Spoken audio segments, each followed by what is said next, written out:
Bonsoir, bienvenue à cette session d'actualité. L'ANIP remplit sa part d'obligation dans l'organisation de la présidentielle. L'agence boucle la remise des listes d'émargement et d'affichage des électeurs à la Commission nationale autonome. 4 niveaux de vérification à la Sénat ont permis de franchir cette étape avec succès et surtout dans les délais légaux.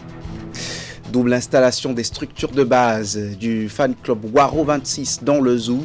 La coordination départementale et celle en mission dans la commune de Boïkan ont officiellement été investis de leurs fonctions. Les membres vont parcourir monts et vallées pour la victoire de Romuald Ouelahi le 12 prochain. Et puis 14 jeunes qualifiés en hôtellerie et restauration aptes à s'engager sur le chemin de l'insertion professionnelle. Le centre de formation dénommé La Sentinelle à Nati Tengu a libéré la 7e promotion après l'admission des membres au certificat d'aptitude professionnelle et au certificat de qualification au métier pour d'autres. La Sénat a désormais à sa disposition l'ensemble des listes électorales d'affichage et d'émargement destinées au centre de vote le 12 avril. L'Agence nationale d'identification des personnes a finalisé la remise de ces documents essentiels à la tenue de l'élection ce lundi même. Les listes des départements de l'Atlantique et du littoral étaient les dernières de la série après les vérifications d'usage. Reportage de Lucrèce Okwijo présenté par Florence Bossa. L'Agence nationale d'identification des personnes finalise ce lundi à la Commission électorale nationale autonome son opération de remise des listes d'affichage et d'émargement pour la présidentielle au niveau des départements. La dernière étape est celle de l'Atlantique et du littoral. Aujourd'hui, nous finalisons la remise des listes d'affichage et d'émargement pour les présidentielles à la Sénat. Nous finalisons avec les départements de l'Atlantique et du littoral. Il s'agit de la même liste qui a déjà été éprouvée au communal et aux législatives. Avant cette remise, plusieurs vérifications sont effectuées, notamment le contrôle des enveloppes par arrondissement et la validation du nombre exact de postes de vote avec des documents signés par l'ANIP et la Sénat. Avant la remise, il faut que la Sénat, nous donnons l'opportunité à la Sénat de passer encore un dernier contrôle qui est le 4e en fait dans tout le processus. Donc, il s'agira alors à cette étape pour la Sénat de vérifier par arrondissement le nombre d'enveloppes assorties d'un PV de transmission que je montre par ici, qui indique clairement le nombre de postes de vote, le nombre de centres de vote dans le village et dans l'arrondissement. Pour limiter les erreurs, 3 niveaux de contrôle qualité ont été mis en place afin d'assurer la fiabilité des données. Et nous avons mis au moins 3 niveaux de qualité pour nous assurer qu'il n'y a pas d'erreur. Et avec mes équipes, nous sommes totalement confiants par rapport à la qualité de cette liste, qui, je rappelle, a déjà été éprouvée. Désormais, la Sénat prend le relais pour la suite du processus électoral pour un scrutin transparent et crédible. La campagne électorale pour la présidentielle du 12 prochain, démarrée vendredi dernier à 0h, suit son cours. Au 4e jour de cette fenêtre de ferveur et de mobilisation populaire, ce n'est toujours pas la grande ambiance des joutes électorales dans la ville de Cotonou. De timides rencontres ont lieu dans des états-majors des formations politiques soutenant les candidats. Le constat s'explique par des actions de terrain en cours au nord et au centre du pays selon certaines explications. Suivons le reportage de Hugues Vinigbe et Jocelyn Barriga. En début de soirée, c'est une ambiance traditionnelle qui prévaut dans la ville de Cotonou. Du quartier Akpakpa à Kadiaou, en passant par Bégamé et l'Étoile Rouge, le trafic routier se déroule sans aucune note particulière. Seule nouveauté, des affiches des candidats sur quelques axes, notamment celle du candidat de la mouvance présidentielle. L'ambiance n'est pas tellement comme cela avait l'habitude de se passer dans les années antérieures. C'est une grande différence par rapport à cette année. Est-ce que c'est compte tenu de la réduction des candidats à cette élection? L'ambiance, elle est bonne. Partout où vous passez, vous allez voir des affiches. Il est bien vrai qu'au début de toute campagne électorale, elle est un peu timide. Aux états-majors des partis politiques, aucun affairement relevé. Le constat est identique au siège de campagne du duo Wadayi-Talata. D'après les indiscrétions, les équipes sont toutes sur le terrain. Cependant, dans la 15e circonscription électorale, une convergence s'observe sur ce site de campagne de la mouvance présidentielle. Arrivent sur les lieux chefs d'arrondissement, chefs de quartier et d'autres militants. Ce qui rassemble ici est une réunion stratégique. Aujourd'hui, nous avons été réunis au siège de campagne du Bloc républicain de l'honorable Badarou pour une petite réunion pour discuter et comment voir se déployer à nouveau dans les différents quartiers. C'est des moments cruciaux où il faut échanger sur l'avenir. Et on fait le point, on fait les bilans et ce qu'on attend. Donc voilà comment on s'organise et d'ici là, demain, nous allons commencer par prendre d'assaut les quartiers. Et c'est une campagne de proximité de format 100 personnes maximum. Et puis voilà, là on est sûr que les gens écoutent exactement ce qu'on leur apporte comme message. Notre périple en ville décline au siège national de la formation politique du duo Rumper-Rwanou, basé à Godomé, dans la commune d'Abomey-Calavi. Et aujourd'hui, l'équipe de campagne est retournée dans le Mono pour rencontrer les populations de la 17e circonscription électorale. Ici, on mise également sur les opérations de proximité et l'on promet faire monter le mercure les jours à venir. La fenêtre de la campagne électorale se referme le 10 avril prochain. Mais avant, la ferveur continue par endroits. Je voulais annoncer le fan club Waro 26 Zou étant de plus en plus en champ d'action dans ce département. La coordination départementale du mouvement a procédé à l'installation de sa structure communale de Boïkan.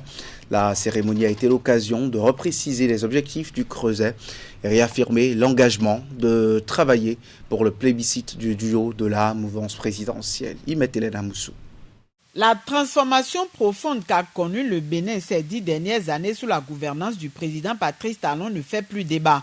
Les réformes engagées dans les secteurs clés et les projets structurants réalisés ont permis au pays de franchir un cap décisif et de se hisser parmi les nations les plus dynamiques.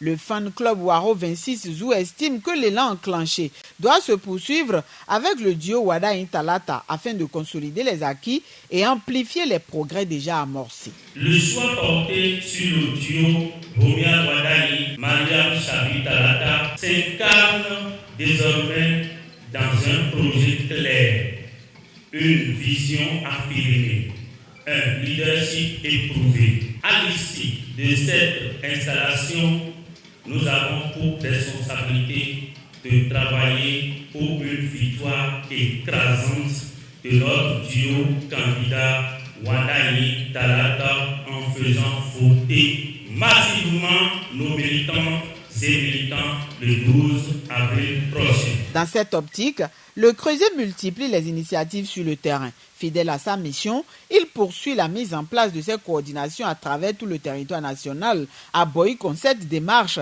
s'est matérialisée par une nouvelle étape organisationnelle.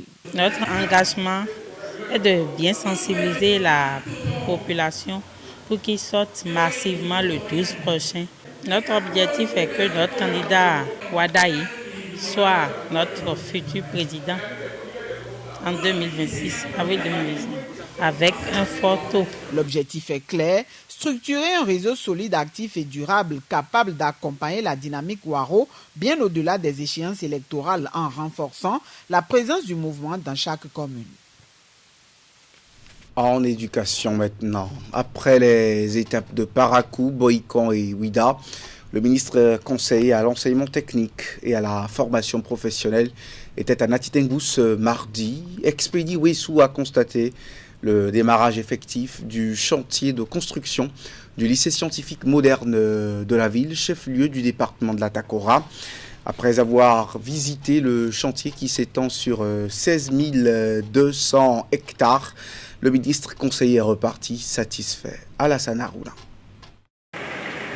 Venu constater le démarrage effectif des travaux de construction du nouveau lycée technique de Natitengu, Le ministre conseiller chargé de l'enseignement secondaire, de la formation technique et professionnelle a été accueilli en grande pompe par les apprenants du lycée technique de Nati Tengu. Sur le site devant abriter l'infrastructure scolaire, les travaux préliminaires sont déjà visibles, signe du lancement effectif du chantier. Pour réaliser ce projet dans les bonnes conditions de qualité, de sécurité et de respect des délais.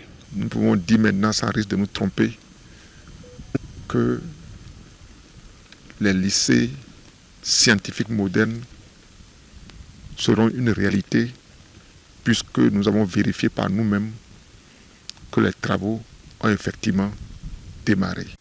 Avant de se rendre sur ce site, l'hôte du jour a d'abord échangé avec les élèves des différents lycées et collèges de la ville.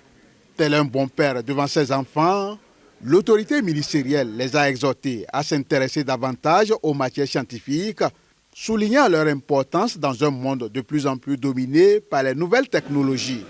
Je voudrais féliciter les filles qui sont dans la série D et inviter ceux qui sont ici à dire à nos enfants qui veulent commencer en 6e de commencer par s'orienter vers les séries scientifiques. Nous saluons particulièrement la construction de la modernisation des infrastructures scolaires illustrée par le lancement des lycées scientifiques modernes.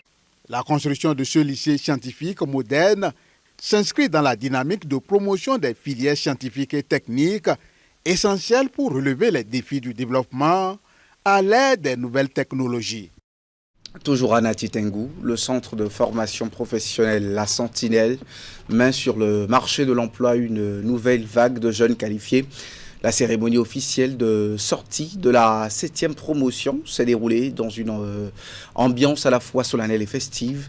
14 récipiendaires formés pour le certificat d'aptitude professionnelle CAP et pour le certificat de qualification au métier sont désormais prêts à faire leurs preuves dans le secteur de l'hôtellerie et de la restauration. Abdou Saab Idrissou pour Le Point. Cette sortie de la 7e promotion marque une étape décisive pour ces apprenants formés à la Sentinelle. Elle consacre l'aboutissement de plusieurs années d'efforts, de rigueur et de sacrifices. C'est le moment pour nous de témoigner nos profondes gratitudes à l'endroit de la fondée Madame Yentidema Léontine, épouse Ntia, pour avoir innové et impacté notre localité. C'est un métier noble parce que le ventre là, quand on se réveille, si on ne règle pas le problème du ventre là, tout le reste là, on ne sait pas, même prière, on risque de mélanger les choses pour parler à Dieu. Envoyer les enfants pour les formations. Depuis 7 ans que nous sommes là, c'est la 7e promotion. C'est l'année dernière seule que nous avons une seule personne qui a échoué. Nous avons toujours fait du 100% à la Sentinelle. Marraine de la promotion, l'honorable Émilie Thibautée Sama a rehaussé l'éclat de l'événement. Engagée pour la promotion de l'entrepreneuriat des jeunes et des femmes, elle se positionne aux côtés des récipiendaires pour les accompagner dans la conception de marques à forte valeur. Et ce que nous allons faire avec mes filles, nous allons créer des marques que nous allons appeler peut-être Dariman, que nous allons appeler Sambou, que nous allons appeler ensemble, nous allons donner des noms.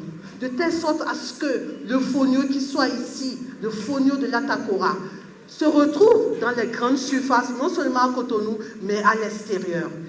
Moment fort de la cérémonie, la remise symbolique de présents à la fondatrice du centre, en guise de reconnaissance pour son engagement en faveur de la formation professionnelle. Les Wachi, dans le département du Mono, sacrifient, eux, à la tradition de la célébration de la victoire de leurs aïeux de la bataille de Saradji. À une semaine de la fête de Pâques, ils ont afflué par pour faire ce qu'ils appellent la reconstitution des faits, une initiative qui intervient chaque année en prélude à leur fête identitaire dénommée Agbe Signalé.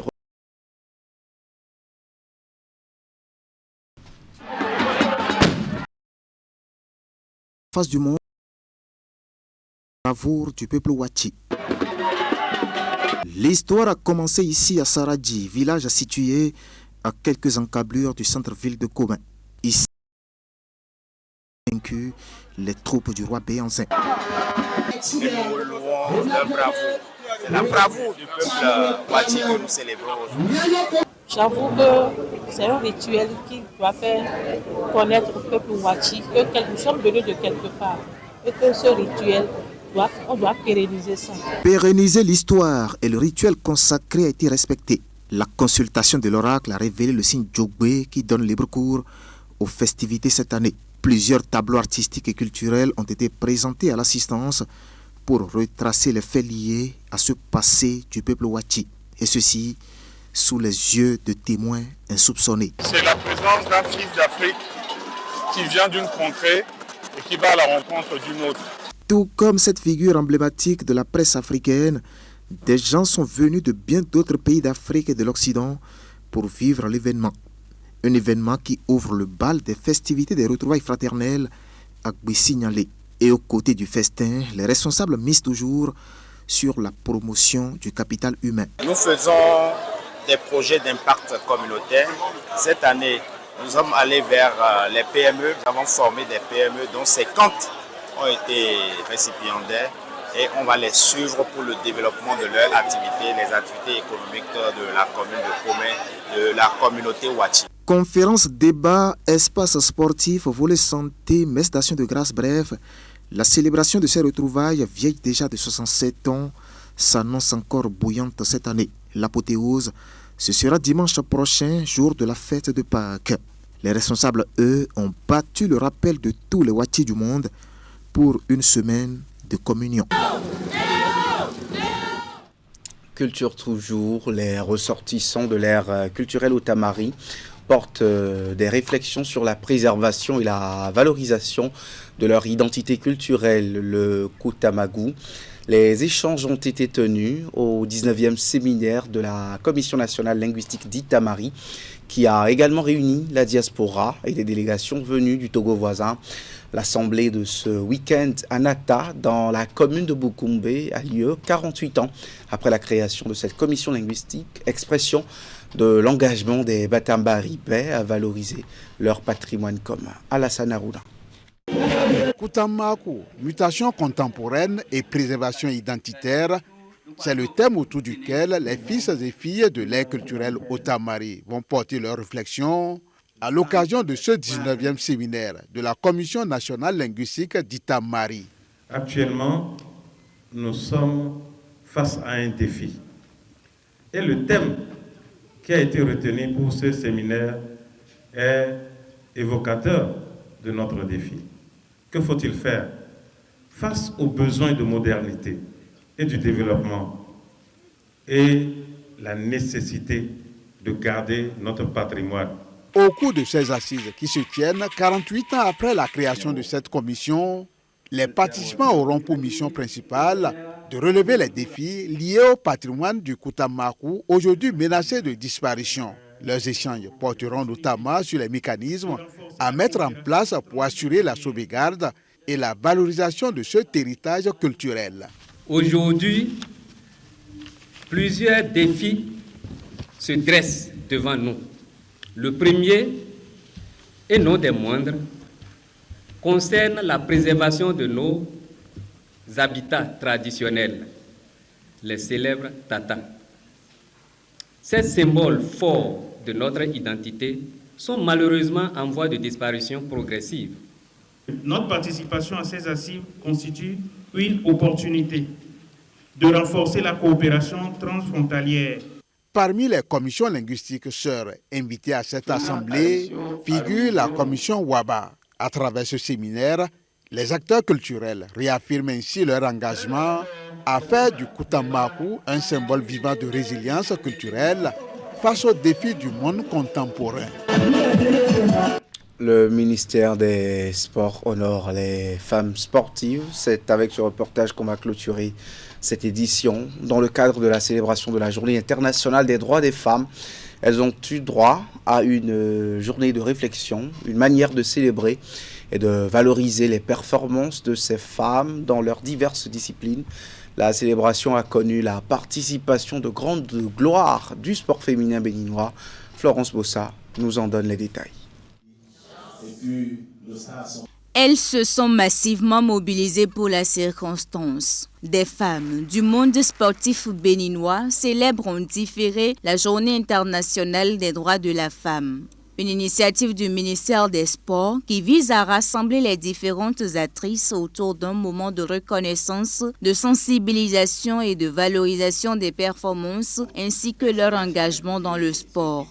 À vous, femmes sportives, à vous, jeunes filles engagées, à vous, mesdames de l'administration, nous disons continuez. Continuez à travailler pour votre rayonnement et pour le rayonnement de notre pays. Continuez à vous battre. Continuez à croire en vous-même et en vos rêves. Être une femme dans le sport, connaître ses droits pour mieux se protéger et le leadership au féminin sont entre autres les thèmes développés lors des communications déroulées respectivement par l'Institut national de la femme, Odila Ronwanou, triple championne d'Afrique d'heptathlon, et Isabelle Yakoubou, ancienne basketteuse professionnelle au cours de cette rencontre. Une femme a tout le droit de pratiquer tous les sports du monde. Si l'homme peut faire, la femme aussi peut le faire. C'est à nous d'agir, c'est à nous de prouver aux hommes qu'on est capable de faire toutes choses. On est capable de quitter de 0 à euro. Droit, justice, action pour toutes les femmes, faut-il le rappeler, est le thème retenu au niveau mondial pour cette édition 2026 de la Journée internationale des droits de la femme. Merci d'avoir suivi ce journal qui est à son terme. Wahab Ali Para et ses invités discutent ce soir du projet de société de Romuald Wadaini sur les aspects accès à l'eau et sport. Les invités Olusegun Judikael Biaou et Edmond Aïndé, un ambassadeur de Romuald Wadaini et un acteur politique. Merci d'être au rendez-vous à 20h précise.